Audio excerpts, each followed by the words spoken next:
जय शिव गोरक्ष। प्रिय श्रोताओं, आप सुन रहे हैं महर्षि वाल्मीकि के द्वारा लिखी गई रामायण का बालकांड। आज इसका आप देख रहे हैं भाग 15। और भाग 15 में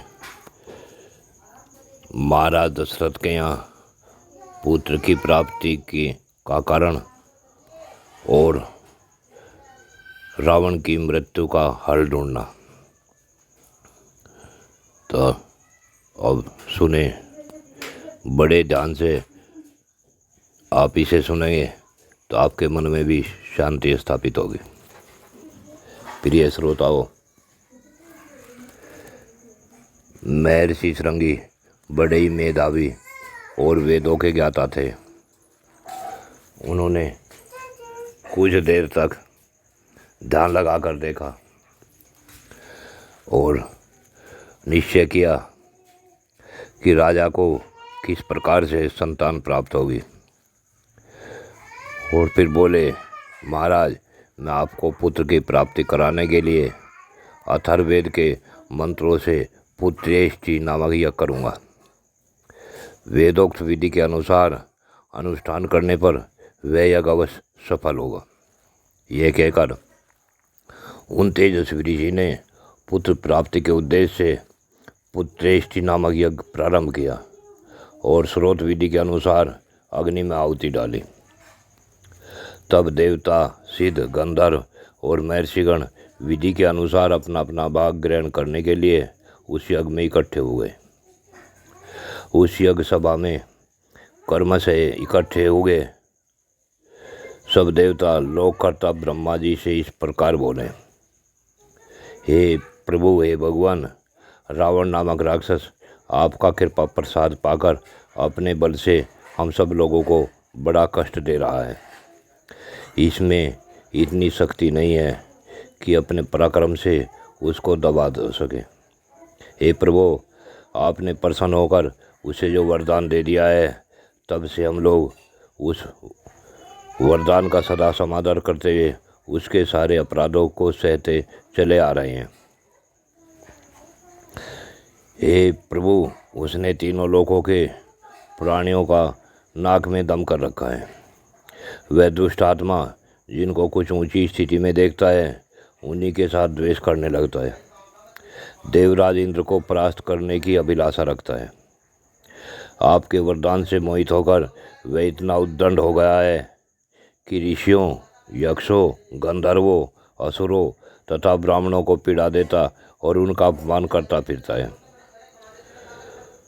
हे प्रभु, सूर्य उसको ताप नहीं पहुंचा सकते, वायु उसके पास जोर से नहीं चलती तथा जिसकी उत्ताल तरंगे सदा ऊपर नीचे होती रहती है, वह समुद्र भी रावण को देखकर भय के मारे स्तंभ सा हो जाता है, उसमें कंपन नहीं होता। वह राक्षस देखने में भी बड़ा भयंकर है, उसमें हमें मान भय प्राप्त हो रहा है।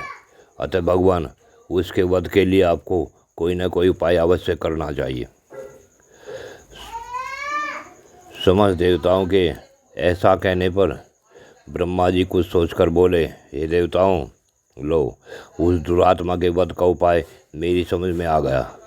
उसने वर मांगते समय यह बात कही थी कि मैं गंधर्व, यक्ष, देवता तथा राक्षसों के हाथ से न मारा जाऊं।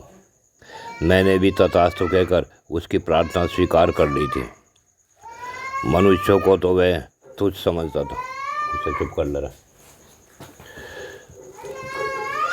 इसलिए उनके प्रति अवहेलना होने के कारण उनसे अवध होने का वरदान नहीं मांगा।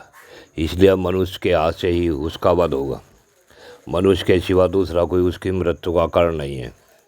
ब्रह्मा जी की कही हुई है प्रिय बात सुनकर उस समय सभी देवता और महर्षि बड़े प्रसन्न हुए। इसी समय महान तेजस्वी जगतपति भगवान विष्णु भी मेघ के ऊपर स्थित हुए सूर्य की भांति गरुड़ पर सवार हो गए और वहां आ पहुँचे। उनके शरीर पर पीताम्बर और हाथों में शंख, चक्र एवं गदा आदि आयुध शोभा पा रहे थे। उनकी दोनों भुजाओं में तपाए हुए स्वर्ण के बने कयूर प्रकाशित हो रहे थे। उस समय संपूर्ण देवताओं ने उनकी वंदना की और वे ब्रह्मा जी से मिलकर सावधानी से वश साथ सभा में विराजमान हो गए।